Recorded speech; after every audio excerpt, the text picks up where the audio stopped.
Sa baryo ng San Isidro kung saan pinapalibutan ito ng mga kagubatan, ay di mapagkakailang pinamumugaran ito ng mga angkan ng aswang. Di na bago sa mga karatig baryo at isla nito ang tungkol sa kanila.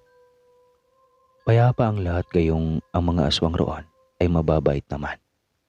Kahit walang problema sa mga tao na nabubuhay sila sa baryo, kasama ang angkan-angkang aswang. Ngunit nagkasundo ang panig ng mga tao at ang panig ng mga aswang na hanggat maaari ay huwag ipaalam sa mga dayo ang tungkol sa kanila, lalo na sa mga dayong nanggagaling pa sa syudad. Dahil kapag kumalat ang tungkol sa mga aswang na tahimik na naninirahan doon, ay maaaring magkaroon ng isang malaking gulo na siyang iniiwasan ng lahat.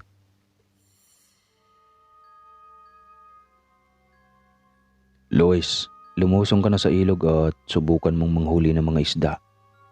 Napakalinaw ng tubig ngayon.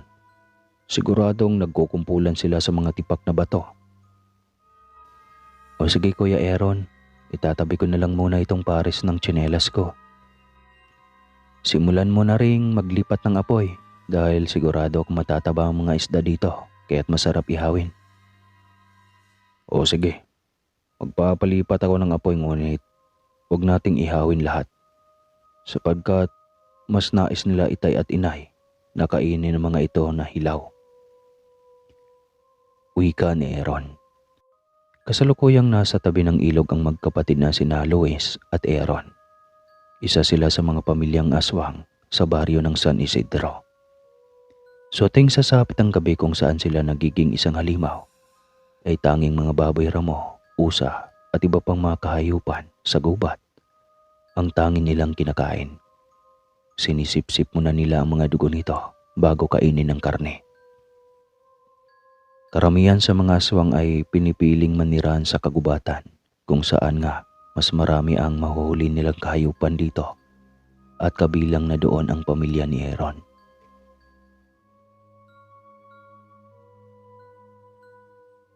Kuya Aaron, nais ko sanang lumabas ng kakahuyan. Nabalitaan ko kasing may sayawan sa bayan sa Makalawa. Sa susunod na buwan pa naman ang kabilugan ng buwan. At saka pwede pa naman ako mag-anyong tao kahit gabi. Di lang ako magpapaabot hanggang madaling araw. Eksaktong 10:00 ay uuwi na ako. Pagpapaalam ni Luis sa nakakatandang kapatid nito na si Aaron.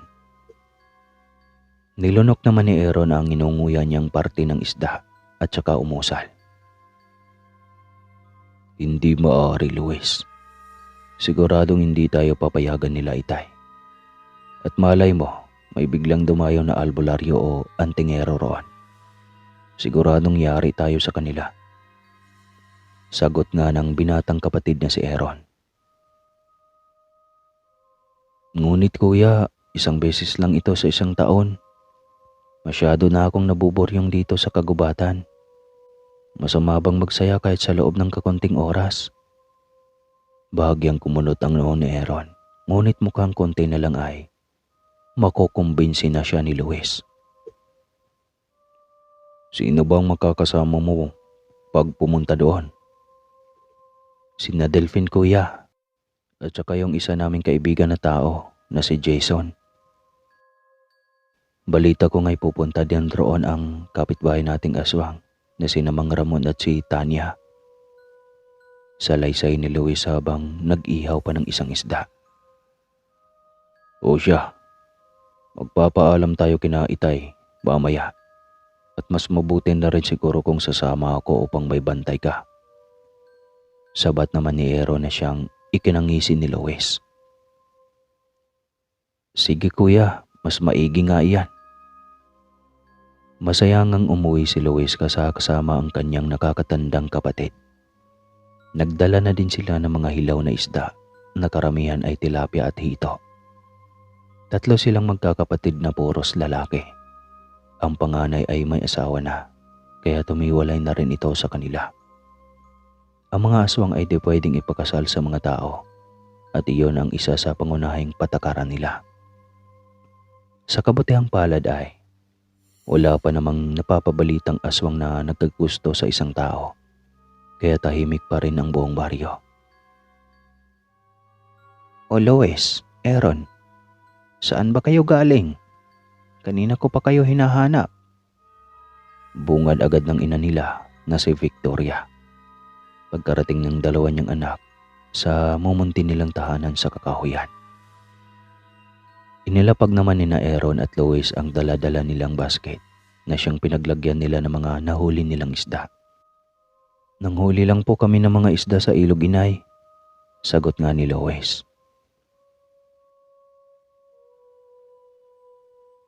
Ilang beses ko bang dapat sabihin sa inyo na bago kayo umalis ay magpaalam muna kayo sa amin ng itay nyo. Nang sa gayon ay alam namin kung saan kayo paparoon. Usal ulit ang ina nila na bumunot na ng patpat na nakaipit sa kanilang dingding. Pasensya na po, inay, nakaligtaan lang namin, di na ho mauulit. Pagsusumamo nga ni Lois na mukhang takot na mahatak ulit ng batbat. Oo nga po, inay, pasensya na po. Pero may dala naman po kami mga sariwang isda. Mukhang di na natin kailangan maghanapan ng mga usa mamayang gabi. Ang mga ito na lang po ang kainin natin. Masasarap po ang mga ito dahil matataba. Palusot pa ni Aaron habang ang ina nito'y nangungunot na ang noo at mukhang nag-uusok na ang tenga. Biglang dumating at nadat na naman ang kanilang padre de pamilya na si Rosito, ang kanyang mag-iina na nagpapalitan ng sagutan. Anong nangyari dito, Victoria? Gumawa ba ulit ng katarantaluhan itong sina Aaron? Tanong nga niya sabay lapag nang binibitbit niyang palakol. Kakatapos niya lang kasing magsibak ng mga kahoy na siyang binibenta niya ng bugkos-bugkos sa merkado ng bayan. Ang pera na kinikita niya roon ay siyang pinambibili nila ng mga iba pang pangangailangan, tulad ng damit at sabon. Ito kasing anak mo, Rosito, nag-aalis-alis nang hindi nagpapaalam, sagot nga ni Victoria. Napalunok na lang ng laway ang dalawa at mukhang natutunugan nilang di ito ang tamang oras para magpaalam sa kanilang mga magulang upang tumungo sa sayawan sa Makalawa. Ang titigas talaga ng mga ulo ninyo. Ngunit ano ba ang naamoy ko na yang malansa? Isda ba ang laman ng mga basket na yan? Ani Rosito na bagyang siningot-singot ang hangin. Opo, itay, mga isda ang mga ito. Nanghuli po kami ni Luis ng mga isda sa ilog, ngunit nakalimutan naming magpaalam sa inyo. Bigla ho kasi kaming naatat kanina nang napadaan si Sandro na may dala-dalang isang basket ng isda na nahuli daw niya doon nga sa ilog. Sagot naman ni Aaron na siyang nagpangisi sa kanilang itay. Walang ano-ano ay agad nang sinunggaban ni Rosito ang dalawang basket ng isda. Paboritong-paborito niya kasi ang mga sariwang isda, kaya naman agad niya itong nilantakan. Walang sawa niyang sinisip-sip ang mga dugo ng isda, hanggang sa mamuti na ito at sa kanya kakainin niya ang laman. Hanggang sa mukhang nainggit at natakam na rin ang kanilang ina na si Victoria. Kaya't sinaluhan na nito ang kanyang mister. Kuya Aaron, mukhang ito na yata yung magandang pagkakataon na magpaalam tayo kina itay. Bulong ni Luis sa kuya nito habang tinitignan lang ang paglamon ng kanyang mga magulang. Siguro nga, tara, subukan natin. Uwi ka ni Aaron. Nagsilunukan naman ng lawi ang dalawa at naghanda na upang magsalita.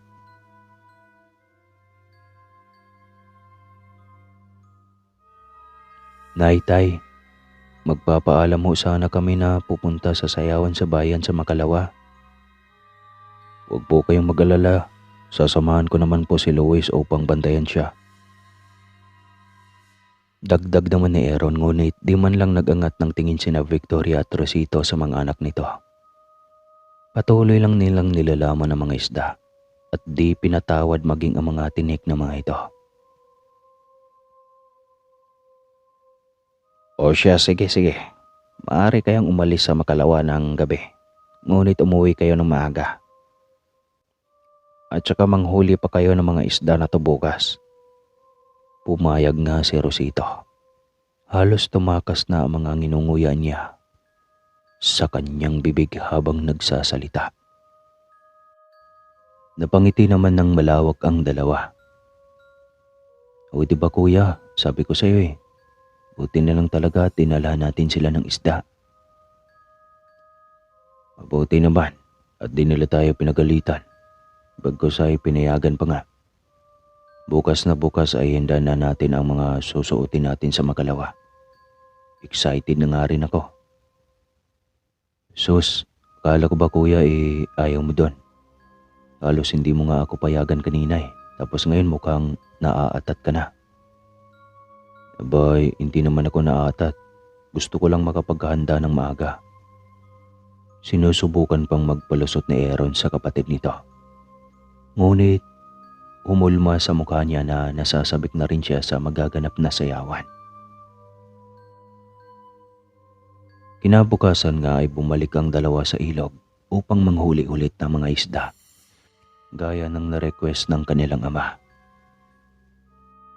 At nung sumapit nga ng araw ng sayawan, ay tumungo sila sa bayan. Kasama ang mga kaibigan ni Lois. Mga bandang 7:00 ay naroon na sila.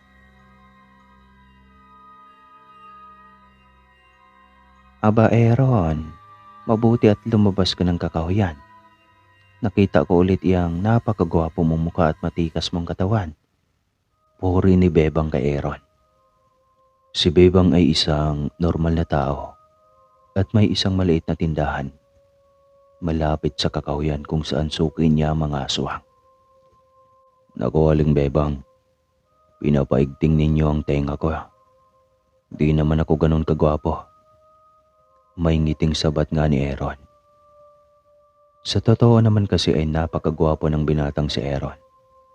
Maputi ito at may pagkamistiso. Matangos ang ilong niya at magaganda ang kanyang mga mata. Napakalaki din ang kanyang katawan. Samahan pa ng nagsisiumbukan niyang muscle at abs. Pinagkakaguluhan siya ng mga babaeng aswang ngunit di nila ito magawang lapitan dahil nakatagda na siyang ipakasal sa anak na babae ng pinuno nilang si Harim. Si Harim ay pinuno ng mga aswang sa baryo ng San Isidro. Mabuti naman ito at hindi sakim. Ngunit kailangang sundin ang patakaran nito dahil kung hindi ay lalabas ang pagkademonyo niya. Iniwan na ni Lois si Aaron dahil pupuntahan pa raw nila ang iba pa nilang kabarkada. Kaya naman ay umupo na lang si Aaron sa isang tabi at hinihintay na tumutugtog ang paborito niyang kanta upang makisayaw na rin sa gitna. Ayos, yan ang kantang paborito ko. Bukang bibig nga ni Aaron nang patugtugin na nga ang paborito niyang kanta. Di na rin siya nakapagpigil at tumayo na siya upang pumunta sa gitna at makisayaw na rin.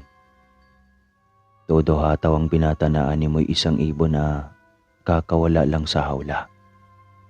Pinagtitinginan siya ng mga babae, mapatao man o aswang. Nahumaling sila sa angking kagwapuhan ni Aaron, ngunit di nila ito magagawang lapitan. Nagkukumpulan ng mga taong sumasayaw sa gitna hanggang sa may bigla na lang nauntog sa likod ni Aaron. Lumingon naman ang binata upang tignan kung sino ito. Miss, ayos ka lang ba? Wika ni Aaron na mukhang nag-aalala sa kalagayan ng babae. Ayos lang po ako mama. Pasensya na at di ko kayo napansin. Utal na sabat naman ng babae ngunit nakayuko ito. Habang hinahaplos-haplos ang kanyang noon na mukhang napuruhan. Sa laki at tigas kasi ng katawan ni Aaron ay di na bago kung masasaktan ka kapag nabangga ito. Miss, mukhang hindi ka naman ayos eh. Maaari ko bang tignan ang iyong noo? Mukhang nasaktan ata kita. Ayos lang, di na po kailangan. Sagot ng babae na napaangat na rin ang tingin kay Aaron. Binibini, napakaganda mo pala. Napasabi na lang ng ganon si Aaron nang makita nito ang mukha ng babae. Bukod siya kasi sa marikit nitong boses, ay napakaamo din ng kanyang mukha. Patuloy lang din namang tumitingala sa kanyang dalaga. Napakataas kasi ni Aaron na umaabot ng 6 na talampakan. Salamat na lang po. Nahihiya pang sabat ng babae. Di maiwasan ni Aaron na mamangha sa angking kagandahan ng babae. Ngayon lang niya nakita ito ngunit para bang nahuhulog na ang loob niya dito.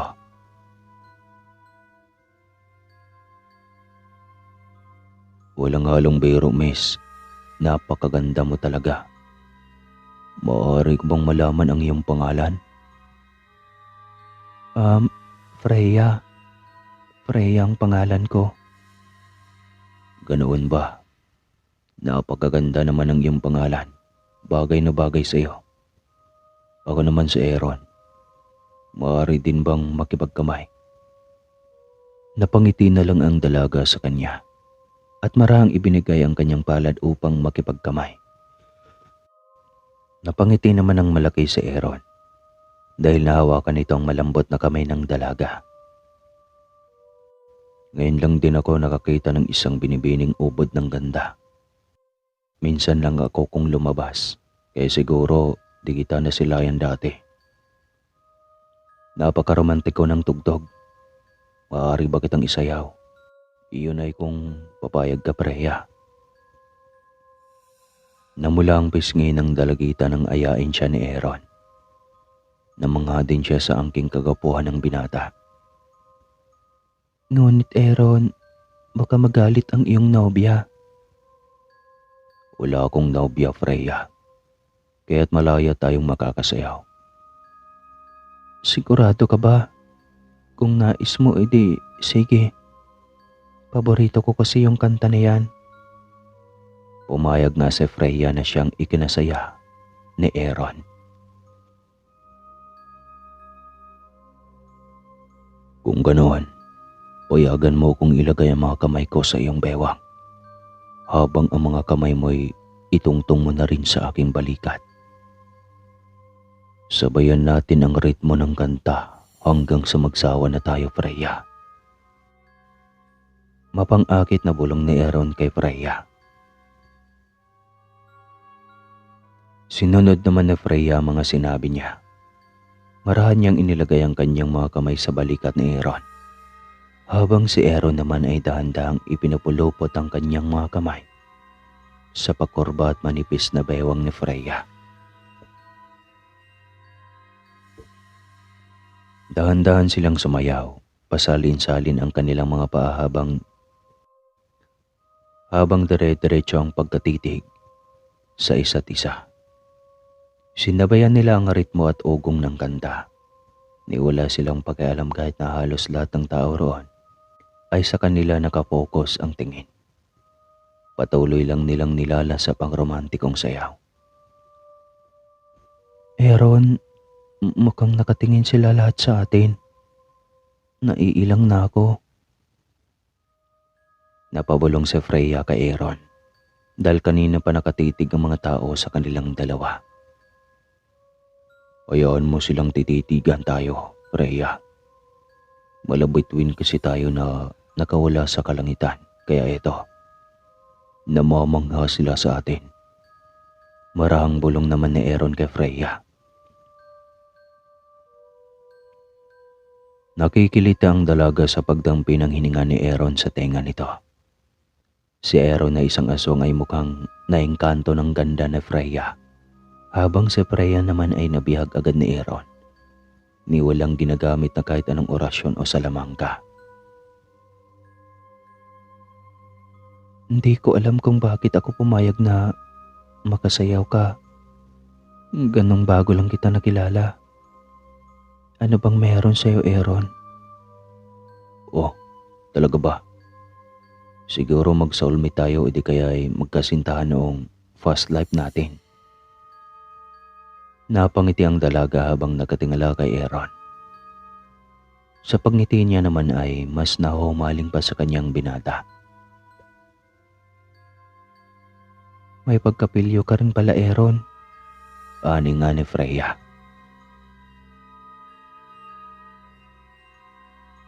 Sa usapang fast life, baka dati akong Don Juan.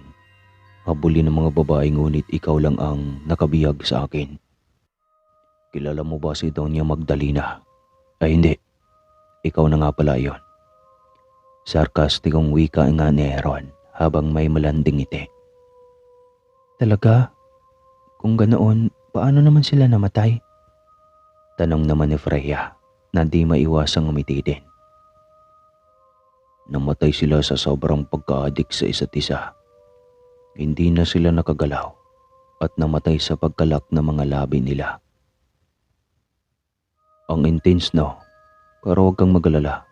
Di tayo magiging katulad nila. Ha ha ha. Wika ni Aaron. Napahalakhak na rin ang dalaga na may kasama pang mahinang hampas nang sabihin iyon ni Aaron. Pilosopo ka pala, Aaron. Mukhang ayaw ko na atang kumala sa pagkakasayaw natin. Nito, ngunit bigla silang napahinto ng may biglang sumingit at umusal sa kanilang likuran. Tigilan mo yan, Aaron. Nakakalimutan mo na ata ang pinagkasunduan natin. Masakit sa mga mata ng anak kong si Veronica ang pinaggagawa mong iyan. Singit ni Harim ang binuno at ama nang nakatakdang ipakasal kay Aaron. Namilog naman ang mga mata ni Aaron nang mabalingan siya nito ng tingin. Bigla tuloy natigil ang romantiko nilang sayaw ni Freya at napalitan ng pag-aalala ang kaninang kilig at tamis na nadarama niya.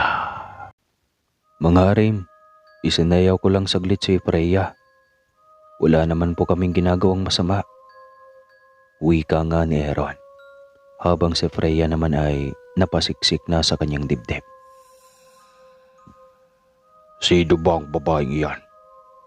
Matagal mo na ba yang kakilala?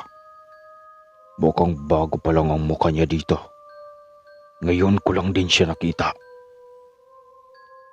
Wika ni Harim. Humahakbang papalapit si Aaron kay Harim, habang si Freya naman ay pinalikod niya.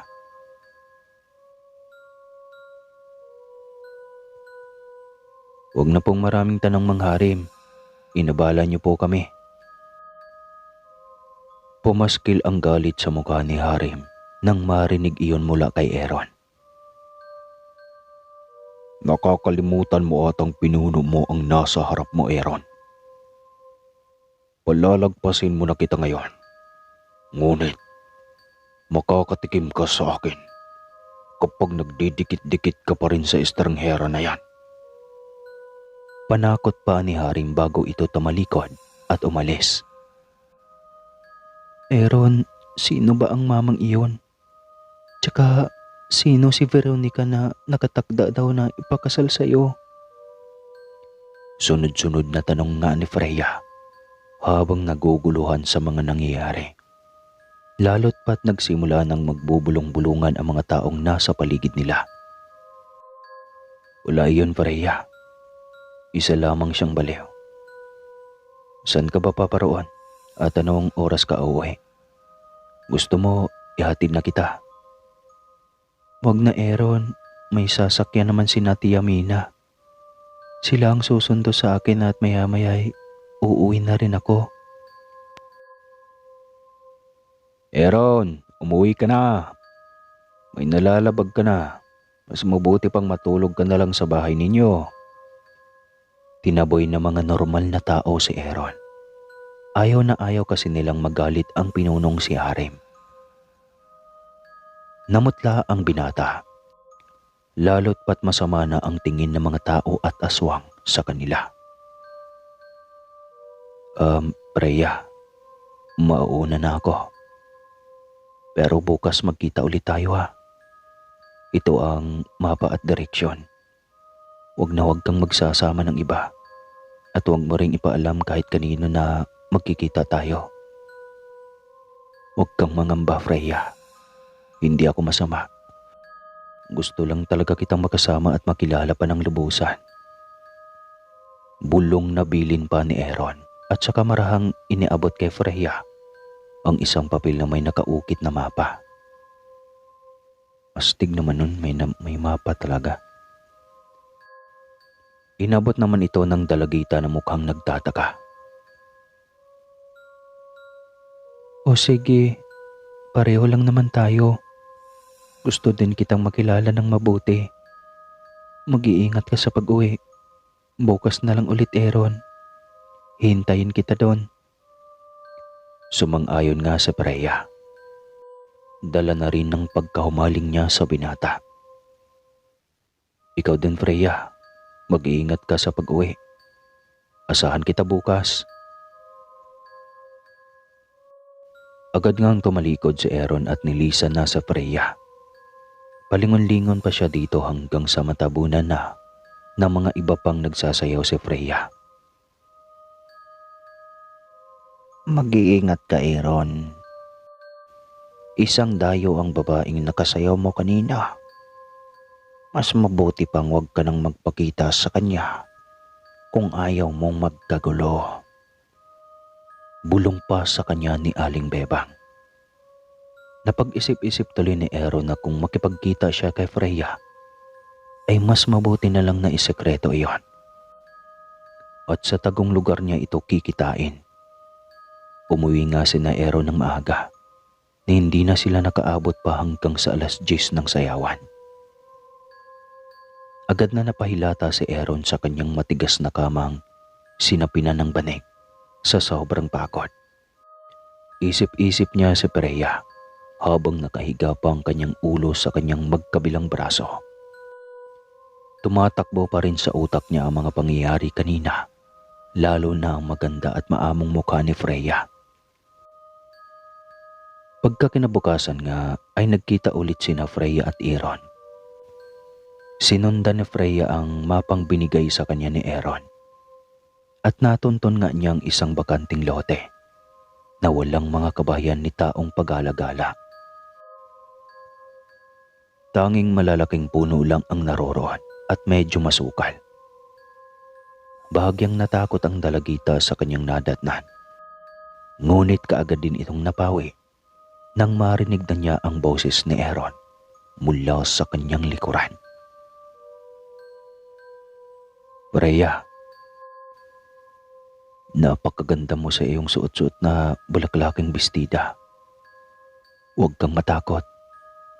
Ligtas naman tayo dito at di ko hayaang may mangyari sa iyong di maganda. Malambing na wika ni Aaron kay Freya habang bit-bit ang isang bugkos na mapupulang gumamela. Ngunit Aaron, ba't ba kasi natin kailangang magtago at ilihim na nagkikita tayo? Pinagpaalam ko na nga lang kina Tia Mina at Tatay Iti na bibili ako ng libro sa bayan, kaya't umalis ako. Lumapit na si Aaron kay Freya at agad na inabot dito ang dala-dala niyang gumamela. Inabot naman ito ng dalagita at inamoy pa ito. Ay, mahabang kwento, Freya. Mas mabuti pa siguro kung sumilong muna tayo sa lilim ng puno para di ka masilawan sa sinag ng araw. At tignan mo, nagsisimula na ring mamula ang makinis at maputi mong balat. Wika ni Aaron, sabay turo sa puno ng nara na nasa unahan. Sumilong nga ang dalawa at doon na ipinagpatuloy ang kanilang usapan. Sinapin na ni Aaron ng makapal na tela ang damo, tsaka sila doon komportabling umupo. Inunahan na ni Aaron ang kanilang pag-uusap. Tungkol doon sa dahilan kung bakit natin kailangang isekreto ang pagkikita natin, ganito kasi iyon.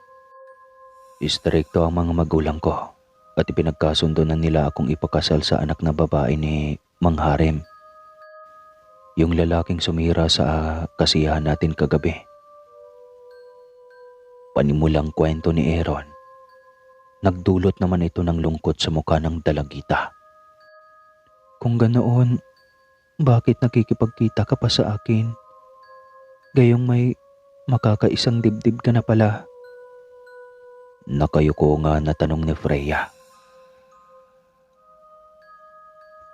Inalsa naman ni Aaron ang kaliwang kamay nito at saka marahang inilagay sa baba ni Freya at dahan-dahang nilingon ang kanyang ulo paharap sa kanya. Freya, hindi ko siya mahal. Hindi ako interesado sa kanya.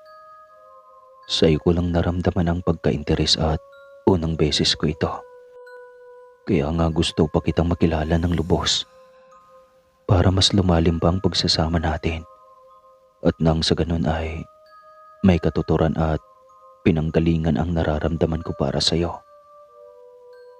Salaysay nga ni Aaron habang nakatitig sa mga mapupungay na mata ni Freya.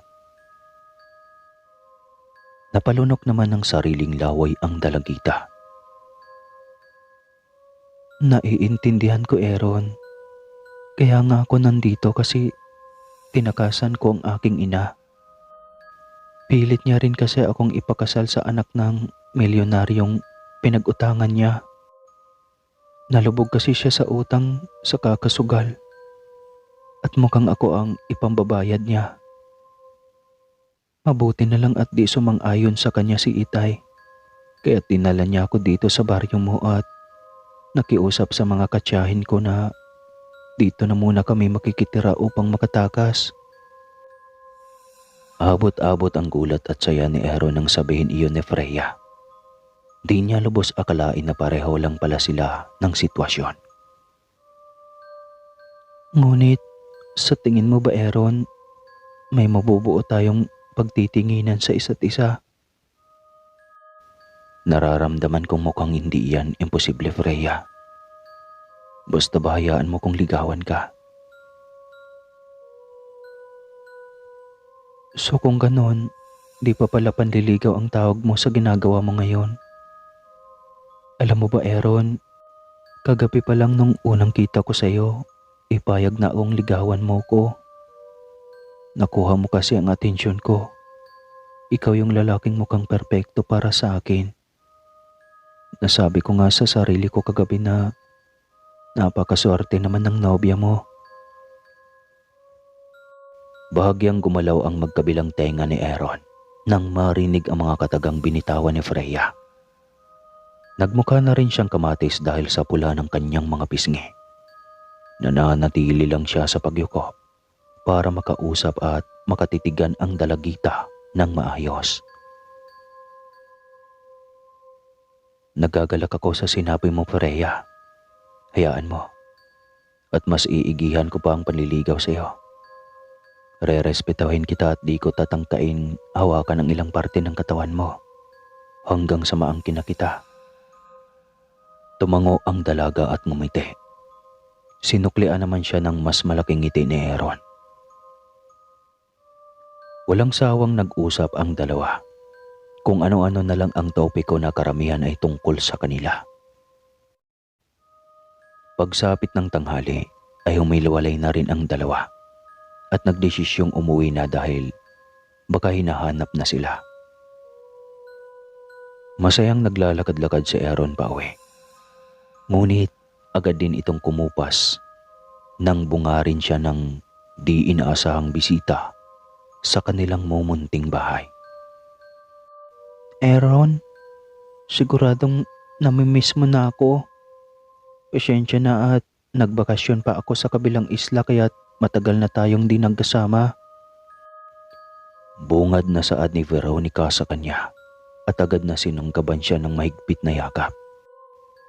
Bahagyang napaatras naman si Aaron at pinipilit lang ang pagtimpi ng kanyang inis dito.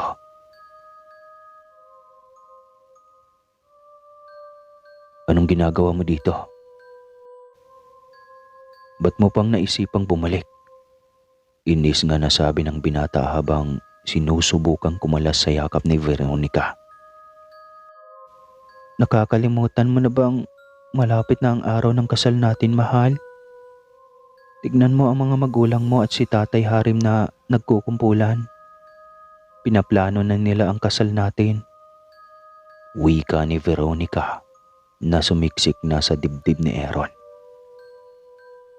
Mapusok namang inilayaw ni Aaron ang malanding si Veronica sa kanyang dibdib upang makakalas na sa yakap nito. Mahal, wala kang karapatang tawagin akong mahal, Veronica. Hindi kita mahal. Kaya't huwag na huwag mo kong tawaging mahal. At wala ka namang karapatan na tawagin ako ng ganon. Nagkakasalubong ang mga kilay ng binata, ngunit mukhang hindi natitinag roon si Veronica na nagawa pang ngumiti sa kanya. Kahit ano pang sabihin mo, wala ka nang magagawa, Aaron.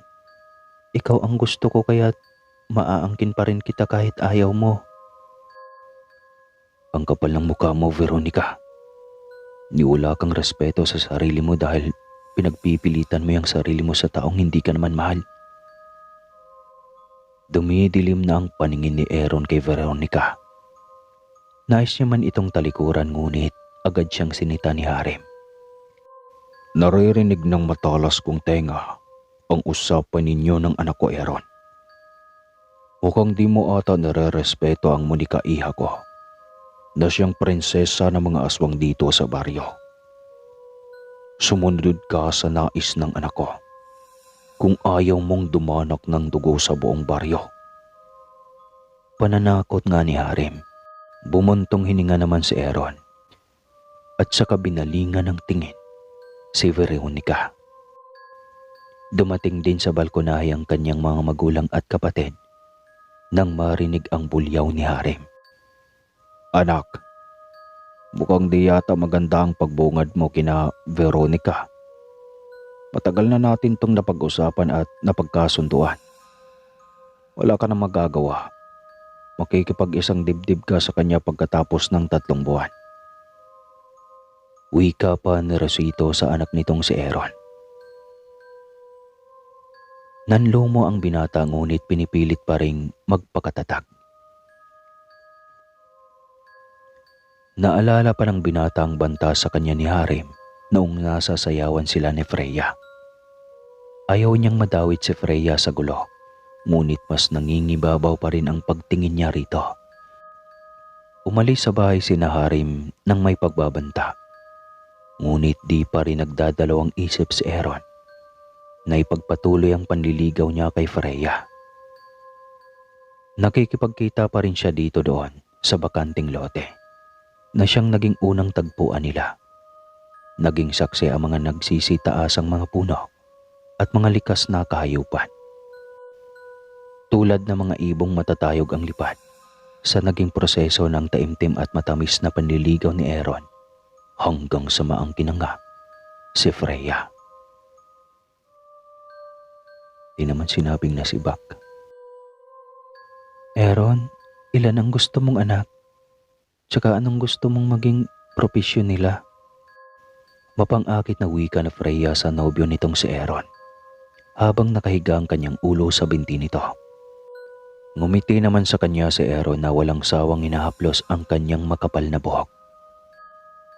1 dosena, kaya mo ba, mahal? Sabat nga nito. Inangat tuloy ni Freya ang kanyang ulo at saka umupo na rin sa tabi ng kanyang nobyo. 1 dosena, mahal?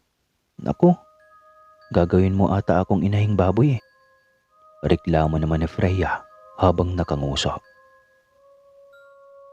Ikaw talaga, mahal. Di ka pa nasanay sa akin. Siyempre, di ko naman talaga gagawin yan.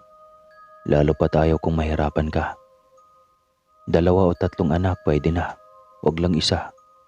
Dahil kawawa naman siya. Wala siyang kalaro. Wika ni Aaron. Humagik-gik naman sa Freya na napasandal na sa baraso ng kanyang nobyo. Mahal, sana magkasama pa tayo palagi at saka di na sana patago ang pagkikita natin. Nais ko na rin sanang magkapamilya. Kung nanaisin mo pwede naman tayong magtanan at takasan ang mga magulang mo. Marami pa naman akong kamag-anak sa iba't ibang lugar. Pwede naman tayong manirahan doon. Mainhing sambit nga ni Freya. Bumalik tuloy sa realidad si Aaron na isa siyang aswang. Habang ang nobya niya naman ay isang normal na tao. Bukod sa di niya ito maaaring aminin ay may kinakaharap pa siyang problema tungkol sa nalalapit nilang kasal ni Veronica na siyang isinekreto niya rin. Ay mahal, may tamang oras para dyan. Hintayin muna natin ang tamang pagkakataon at ihanda ang ating sarili sa magiging malaking responsibilidad natin sa isa't isa, maging sa ating mga supling. Tanging bukang bibig nga ni Aaron at saka marahang hinalikan ang noo ni Freya. Ngumisi naman ang kanyang nobya at agad na napayakap sa kanya. Habang papauwi na si Aaron ay pumitas muna ng bulaklak sa daan na siyang ibibigay niya kay Veronica. Labag man sa kanyang loob ay kailangan niyang gawin iyon upang di nila mapansin na may kakaiba siyang ginagawa. At di na siya pagdududahan pa ni Harem. Sa ngalan na rin ng kaligtasan ng tunay niyang iniirog na si Freya. Pagkarating ni Aaron, Veronica mahal, ito ang isang bugkos ng santan. Tanggapin mo ng buong puso dahil buong puso ko ring pinitas ang mga ito. Plastik nga ang saad ni Aaron habang nakaharap si Veronica. Halos abot tenga naman ang ngiti ng babaeng halimaw na si Veronica habang dahan-dahang inaabot ang bulaklak na alay sa kanya ni Aaron. Salamat rito mahal. Sa wakas ay napaamon na rin kita at naangkin. Sabik na akong maitali sa iyo. Nagagalak na sabi nga ni Veronica habang inihimas-himas pang isang bugkos ng santan. Ngumiti naman ang sapilitan si Aaron at pilit ding hinalikan si Veronica nang umuso na ito papalapit sa kanyang labi. Maganda naman ang mukha at hubog ng katawan ni Veronica. Ngunit di pa rin siya magawang magustuhan ni Aaron kahit noong una pa. Kay Freya niya lang naramdaman ang tunay na pag-ibig at siyang pinaka-espesyal na babae para sa kanya. Nag-aalala man siya na baka din nito matanggap na siya ay isang aswang. Ngunit mas matimbang pa rin ang pagnanasa at pagmamahal niya dito. Aniya, iibigin niya ng lubos sa loob ng matagal na panahon si Freya bago niya aaminin na isa talaga siyang halimaw. Mahal, bukas ng gabi ay kabulugan na ng buwan. Samahan mo kong manganting na mga usa. Kasama din natin bukas sina Tatay Harim at mga alagad niya. Lasapin natin ng magkasama ang baldi-balding dugo ng mga kahayupan sa gitna ng kabilugan ng buwan. Masaya iyon at masanay ka na rin magkasama tayong mga aswang lalo na at malapit na tayong maging mag-asawa. Usal ni Veronica habang nakakandong kay Aaron. Napaliyad naman si Aaron at akmang tatanggi. Ngunit tinitigan agad siya ng masama ni Harem na nasa harapan lang nila. Sige, kung iyan ang gusto mo. Utal ngang sambit ni Aaron. Mabuti naman at umamo ka sa anak ko, Aaron. Ngunit may kaunting pagtataka pa rin ako dahil bigla mo na lang naibigan si Veronica. Gayong mapusok ka sa kanya dati. Singit ni Harem. Napalunok naman ng laway si Aaron at biglang nanlamig ang dulo ng mga daliri nito. Natutunan ko kasing mahalin ang anak niyo, Tay Harem. Huwag po sana kayong magduda sa nararamdaman ko para sa kanya. Nanlalamig na sabat pa ni Aaron.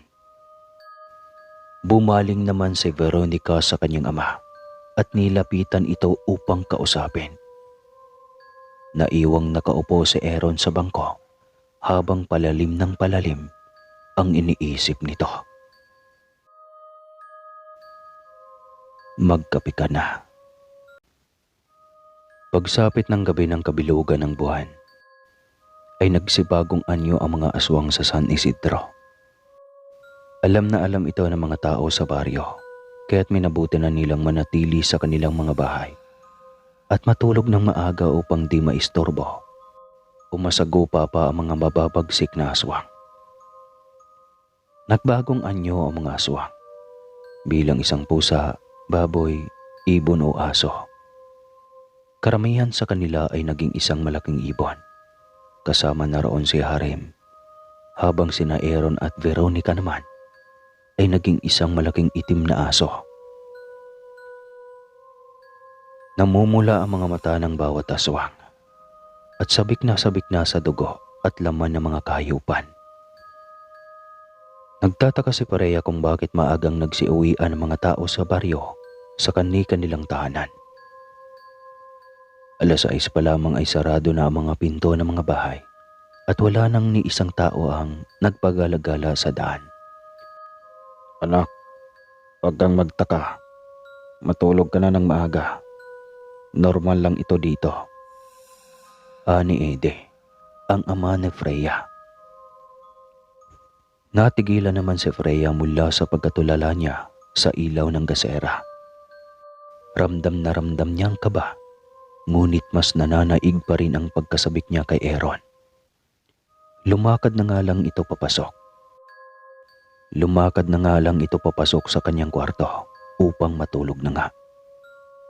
Sa kabilang banda naman ay nagsisipagliparan ang mga aswang na nag-anyong ibon.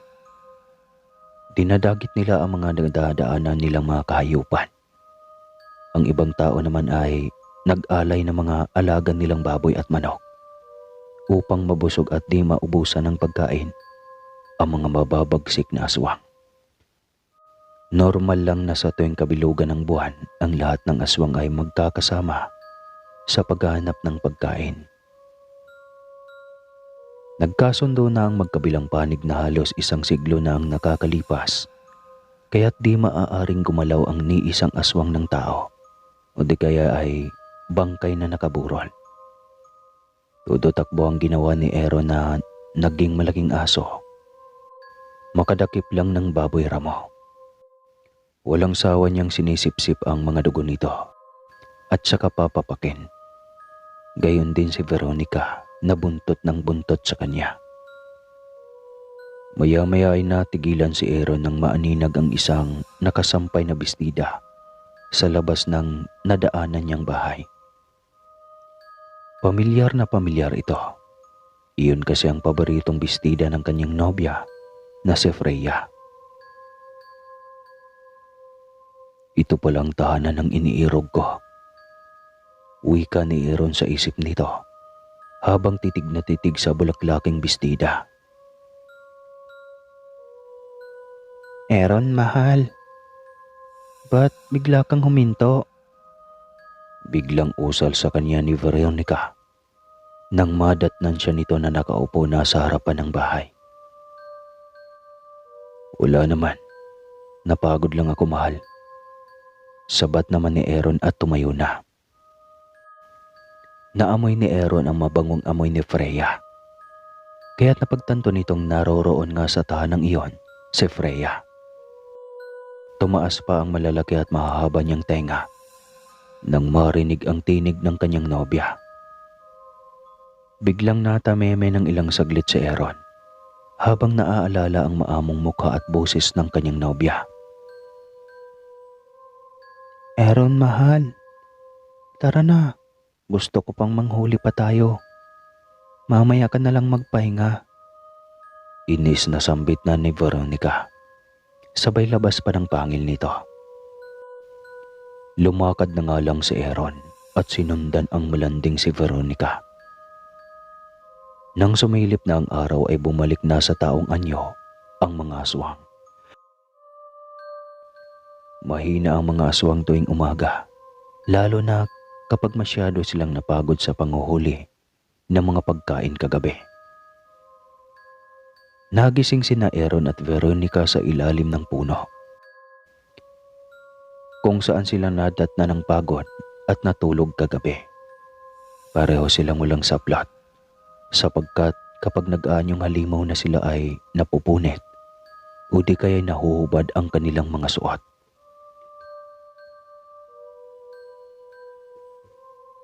Mahal, gumising ka na. Tanghali na. Iuwi mo na ako sa bahay namin. Pagod na pagod ako. Hindi ko na magawang makatayo. Pagpukaw nga sa kanya ni Veronica na nakatulog sa kanyang dibdib. Naalimpungatan naman si Aaron at agad na naalala ang tunay niyang iniirog. Napagplanuhan pala nilang magkikita ulit sila sa araw na iyon. Siguradong naghihintay na sa kanya si Freya sa kanilang tagpuan. Tumango nga si Aaron. Sabay kuha ng ilang mga nakasampay sa damit sa gilid ng puno, kung saan sila nagpalipas ng gabi. Isinuot niya ito kay Veronica at sa kanyang katawan. Sa kanya ito binuhat papauwi ng kakahuyan. Kay tagal namang dumating na mahal ko. Namimiss ko na siya. Malamig na itong mga niluto ko para sa kanya. Wika ni Freya habang nakatayo. May dala-dala din itong basket na may lamang mga pagkaing niluto niya para sa kanyang nobyo na si Aaron. Maya-maya ay bigla na lang napatili si Freya. Nang yakapin siya ni Aaron mula sa kanyang likuran. Sabay buhat dito at saka walang sawang inikot-ikot siya sa hangin. Ano ba Aaron? Bitawan mo ko. Pagpupumiglas nga ni Freya habang hinahampas ng mahina ang braso ni Aaron. Ayoko mahal. Hayaan mong maglaro tayo ng ilang saglit. Ito'y nakagawi ang lambing ko na sa'yo. Maya-maya nga ibinaba na ni Aaron si Freya. Bahagyang sumimango tuloy ito. Hays, munti ka nang tumalapon itong basket na dala ko. Nakangusong saad nga ni Freya. Ano bang laman ng basket na yan, mahal? Pinagluto kita ng mga paborito mo. Dinuguan, tsaka paksiw na bangos. Aga-aga namang dinuguan na yon.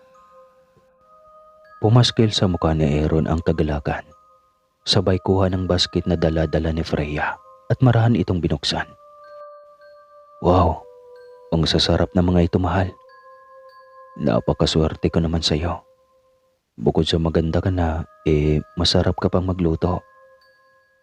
Wika ni Aaron ngunit nababakas din sa mukha niya ang tamlay at pamumutla na siyang napansin naman ni Freya. Ayos ka lang ba, mahal? Mukhang matamlay ka ata. Puna nga niya. Ayos lang ako, mahal. Nagugutom lang ako. Tara, kainin na natin ang mga ito ng magkasama. Susubuan na kita. Sabi ni Aaron at saka marahang naglapag ng makapal na tela sa damo kung saan niya itinutungtong ang basket. Isinali niya rin sa plato ang mga ulam na laman ng basket at saka marahang sinubuan ang kanyang minamahal na nobya. Magpakabusog ka, mahal. Tignan mo. Namamayat ka na oh. Sambit pa ni Aaron habang sinusubuan si Freya. Nako, sumubo ka nga rin ng sayo. Ikaw nga tong mukhang matamlay eh. Sagot naman ni Freya. Tumatamlay ako sa tuwing namimiss kita, mahal. Kung pwede lang sanang 24/7 akong nasa piling mo gagawin ko. Ang kaso dinadahilan ko na nga lang sa pamilya ko at kina Veronica na gusto ko ng espasyo at enjoyin ang pagkabinata ko bago ako maikasal kay Veronica. Kaya nag-aalis-alis ako tuwing umaga. Nag-iipon din ako ng mga sanga ng kahoy sa daan para kunwari ay tinutulungan ko rin si Itay. Di lang puro lakwatsa ang ginagawa ko. Wika nga ni Aaron. Ayos lang yun, mahal. Pareho lang tayo. Pero pwede ba tayong magkita mamayang gabi? Mamayang gabi? O sige, susubukan ko pero hindi ako maaaring magtagal. Saan ba tayo magkikita? Sambit nga ni Aaron, ngunit may kaunting pag-aalinlangan. Doon sa isang kubo katabi ng maisan. Kubo iyon ng kaibigan ni tatay kaya pinahintulutan ako. Unang beses ko ito na magkasama ka sa gabi. Buti nga at pumayag ka sa unang pagkakataon. Wika naman ni Freya nang may pang-aakit. Bumalik naman sa pagkain si Aaron habang malalim ang iniisip. Nag-iisip na naman kasi ito ng palusot kay Veronica upang di siya buntutan mamayang gabi.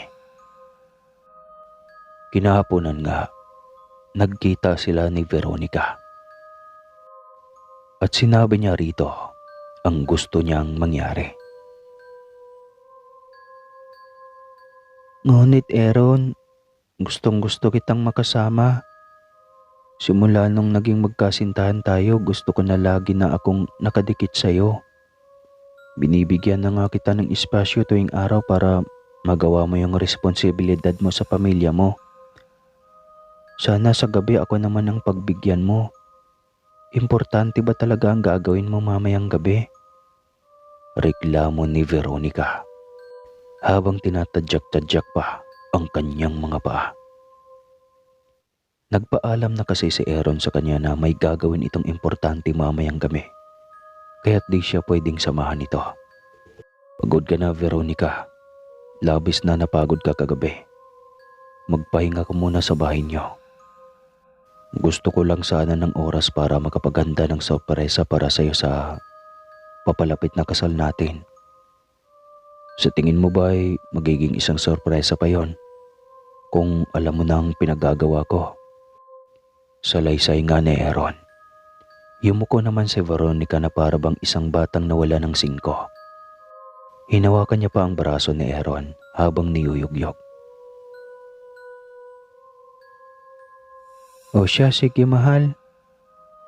Bibigyan kita ng espasyo at oras para makapaghanda dyan sa sorpresa. Ikaw talaga mahal ah. May sorpresa ka pang nalalaman. Nakangusong sambit ni Veronica na hinihimas-himas pa ang braso ni Aaron. Halos abot tayo nga naman ang ngiti ni Aaron nang payagan siya ng halimaw niyang nobya. Salamat mahal, di talaga ako nagkamaling mahalin ka gaya ng pagmamahal mo sa akin. Pangako ko sa'yo. Siguradong masosorpresa ka talaga sa hinahanda ko ngayon. Usal pa ni Aaron na siya namang ikinapula ng makapal na pisngi ni Veronica. Ikaw talaga mahal. Pinapakilig mo ko. Nagagalak na sabat nga ni Veronica, sabay sunggab ng halik kay Aaron. Pagsapit nga ng gabi ay umalis na nga si Aaron. Sa pagkakaalam ng pamilya niya ay mangangaswang lang ulit ito. Ngunit pupuntahan niya pala ang taong naubya niya. Habang nasa daan siya ay pumitas na rin siya ng bulaklak na siyang ibibigay niya kay Freya. Ngunit maya-maya ay nagulat na lang ito nang may biglang tumawag sa pangalan niya. Kuya Aaron, alam kong tutungo ka sa nobya mong tao. Malamig na wika ni Luis na nagtatago sa dilim. Luis, ikaw ba yan? Natatarantang tanong naman ni Aaron. Oo, ako nga. Agad na sabat ni Luis na nag-anyong baboy. Ilang saglit lang din ay sinunggaban na niya ang kanyang nakakatandang kapatid mula sa likod. Kuya Aaron, isa itong malaking pagkakamali. Usal ni Luis habang kinakagat ang pantalon ni Aaron. Luis, tigilan mo yan. Biglas pa ni Aaron at saka nagbago ng anyo bilang isang malaking aso. Kaya't nabitawan na siya ni Luis. Mag-usap tayo, Luis. Hayaan mo kong magpaliwanag. Mahal ko si Freya kahit isa pa siyang tao. Mahal ko siya kahit alam kong bawal. Sana maintindihan mo ko, Lois. Ikaw lang ang kasangga ko simula po noong mga bata pa tayo. Naiintindihan ko, kuya. Matagal ko na ring alam ang pinagagawa mo. Ngunit ngayon na malapit na kayong ikasal ni Ate Veronica, dapat mo nang tapusin ang namamagitan sa inyo ni Freya bago pa mahuli ang lahat. Alam mo namang ama niya ang pinuno natin. Siguradong isa na tong malaking gulo pag nalaman niyang niloloko mo lang ang anak niya. Alam ko, Lois. Alam ko ang pinaggagawa ko. Hayaan mo sana akong lusutan at ayusin ang lahat ng to. Bigyan mo lang ako ng sapat na oras at pagkakataon upang mapaslang ang pinuno natin nang sa gayon ay wala nang makakapaghiwalay pa sa amin ni Freya. Sobrang gulat at takot ang nararamdaman ni Lois nang sabihin iyon sa kanya ng kanyang nakakatandang kapatid. Nahibang ka na ba, kuya? Alam mong di mo magagawa yan. Hindi mo mapapaslang ang pinuno natin. Sa ngalan ng pag-ibig ko kay Freya, magagawa ko iyan. Mas mabuti pang ipagpatuloy mo na ang pangangaswang mo. At huwag mo na akong pakialaman. Ipagpatuloy mo na rin ang pagsekreto ng natuklasan mo. Mahal kita, Lois, bilang kapatid ko. Huwag mo sanang biguin at ilagay sa peligro ang kuya mo. Usal pa ni Aaron. Napayuko na lang si Lois at nilisan ang kuya nito. Bumalik ulit sa pagiging isang anyong tao si Aaron at ipinagpatuloy ang kanyang paglalakad hanggang sa natuntunan niya ang isang malawak na kamaisan sa may bandang silangan at may maliit na kubo nga sa unahan nito. Siguradong nasa loob na ng kubo na yun si Freya, sa isip-isipan ni Aaron bagong tumiretso sa paglalakad. Narating nga niya ang kubo pagkatapos ng ilang hakbang. Freya, mahal, nandito na ako. Pagtawag ni Aaron habang kinakatok ang pintong gawa sa kahoy. Maya-maya ay bumukas nga ang pinto. Sabay luha kay Freya na napakaseksi ng suot. Freya, mahal, ba't ganyan ang suot mo? Tanging bukang bibig ni Aaron habang nanlalaki ang kanyang mga mata. Bakit? Di mo ba nagustuhan, mahal? Marikit na tanong naman ni Freya. Siyempre nagustuhan ko at masaya akong nasilayan ng maganda mong katawan. Ngunit hindi ito tama. Magbihis ka ng disente, mahal. Saway pa ni Aaron. Ngunit hinila na siya na Freya papasok ng kubo. Aaron, iparamdam mo sa akin ang pagmamahal mo. Mapang-akit na wika ni Freya habang hinahawakan ng maigi ang kwelyo ni Aaron. Hindi ito tama, Freya. Bitawan mo ko, mahal. Kailan pa naging mali na iparamdam mo sa akin iyon? Magkasintahan tayo at normal lang itong gawin. Pagbigyan mo na sana ako ngayon, mahal, bago ko pa hanapin ito sa iba. Ngunit mahal, hindi pa ako handa. Lalaki ka, Aaron. Dapat lagi kang handa sa ganito. Ang sabihin mo lang ay pinaglalaruan mo lang ako, kaya't di mo kayang iparamdam sa akin ang init mo. Dismayadong wika ni Freya. Sa pagbaba niya ng kanyang mga kamay sa kwelyo ng kanyang nobyo, ay agad din naman itong sinalo ni Aaron at hinawakan ng maigi. Nire-respeto kita, Freya, ngunit di ko hayaang mapunta ka sa iba. Nihawakan ng ibang lalaki bukod sa akin. Kung ito ang nais mo, sige, pagbibigyan kita. Di ko na rin mapigilan ang sarili ko. Nagiinit na usal nga ni Aaron, sabay halik sa kamay ni Freya. Ah, sarap. Sinusubukan man niyang pigilan ng kanyang sarili, ay mas nagwagi pa rin ang pang-aakit ni Freya at ang init ng katawan niya. Bumuhos ang malakas na ulan, kasabay nun ang pagdagundong ng kidlat na siyang tumatabon sa ingay na ginagawa ng dalawa. Ungol doon, ungol dito. Kainan na walang sabaw, pero kumakatas. Iisa ang lasa, maalat-alat, pero masarap daw. Naging saksi ang kubong iyon sa pagmamahalan ng isang aswang at ng normal na tao. Halimaw nga si Aaron, ngunit mas halimaw siya kung magmahal. At nagising lang nang tumama sa kanilang mga muka ang sinag ng araw na nakawala sa butas ng dingding. Mahal, masaya akong ginawa natin yon. Isa pa. Di joke lang, di kasama yon. Mahinahong wika na Freya habang nakahiga ang ulo nito sa dibdib ni Aaron. Ngumiti naman si Aaron, ngunit sa loob nito ay may pagsisisi siya at pangangamba. Ngunit paano kung nakabuo tayo, mahal? Alam kong pareho tayong hindi pa handa sa responsibilidad bilang isang ganap na magulang. Sambit nga ni Aaron. Ngunit ang totoo ay hindi ito nangangambang maging isang ama, kundi natatakot ito sa kalalabasan ng kanilang magiging anak kung sakali. Dahil isa nga siyang aswang.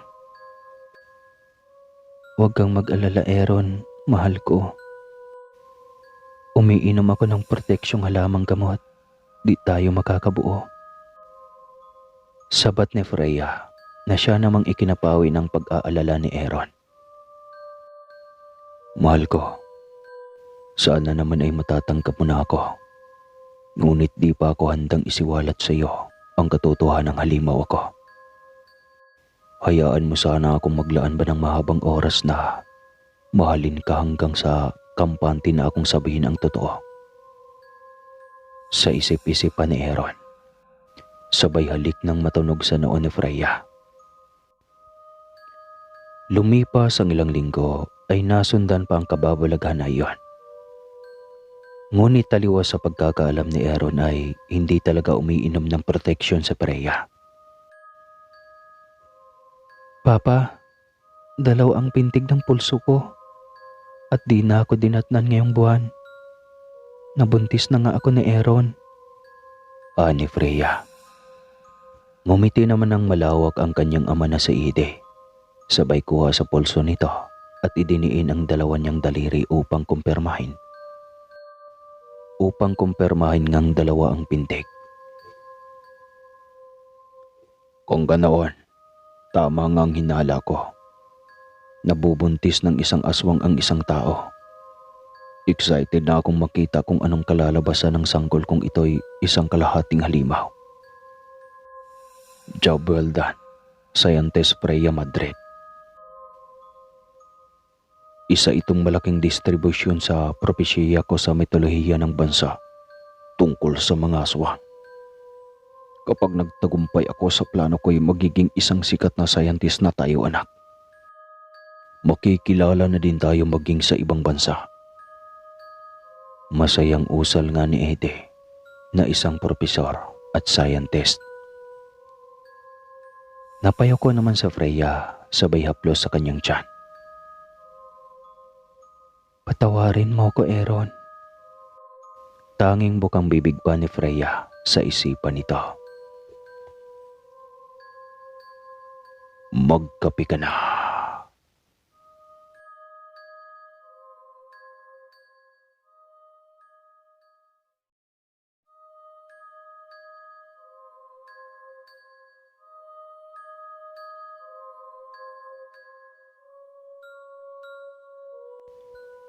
Maagang gumising si Aaron upang makita ulit si Freya sa kanilang tagpuan.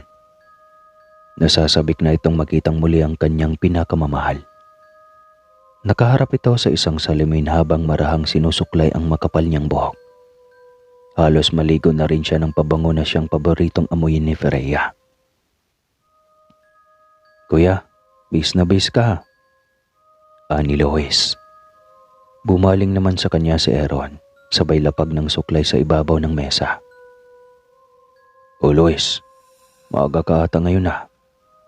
Sawa na kayong magkakaibigan na magtampisaw sa ilog." "Di mo na ako sumama sa kanila ngayon, kuya. Alam kong magkikita ulit kayo ni Freya." "Kuya, huwag ka na lang kayang tumuloy. Masama ang kutob ko eh."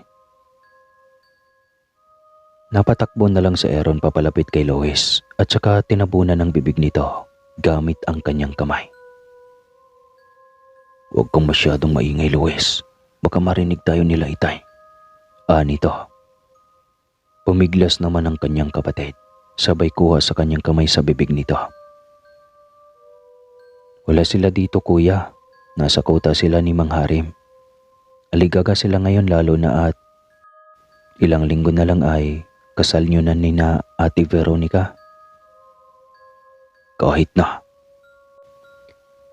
Alam mo namang maraming umaaligid-aligid na mga kalahi nating aswang sa tabi-tabi.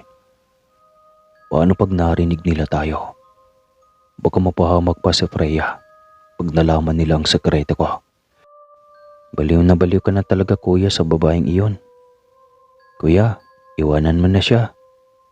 Nag-aalala lang ako sa iyo. Huwag mo sanang masamain. Alam kong mahalaga siya sa iyo pero sana naman isipin mong tao siya habang ikaw ay isang aswang. Hindi kayo nararapat sa isa't isa. Si Veronica ay pinagkasundo na sa iyo. Kahit mapatay mo pa ang ama niya ay buong angka naman nila ang makakaharap mo. Alam mo, kuya, pagkaramdam ko nga'y siya ang magdadala sa iyo sa kapahamakan eh. Yung babaeng iyon, yung Freya na yun." Salaysay nga ni Lois na siya namang nagresulta sa pagkunot ng noo ni Aaron. Lumapit tuloy si Aaron sa kanya at hinawakan ng mahigpit ang kwelyo nito upang maialsa ang binatilyo. "Kuya, ibaba mo ko, nasasakal na ako." Hinaing na lang ni Lois habang si Aaron naman ay nakatingala lang sa kanya habang matalim ang titig.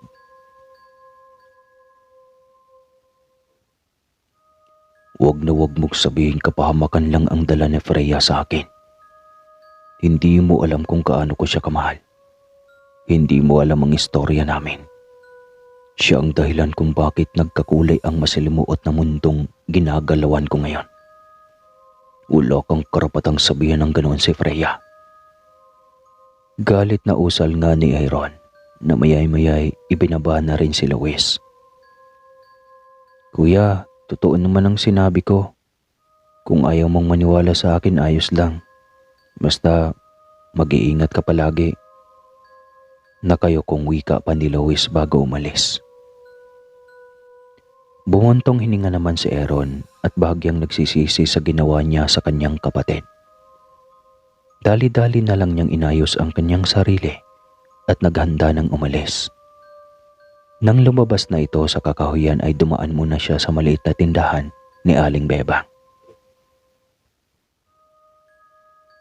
"Aling Bebang, bumili nga po ng tig-pipisong tsokolate na iyan." Wika ni Aaron habang tinuturo ang isang garapon na may mga lamang tsokolate. "Ilang piraso ba, Aaron?" "Mga 5 ho." "O sige, teka lang."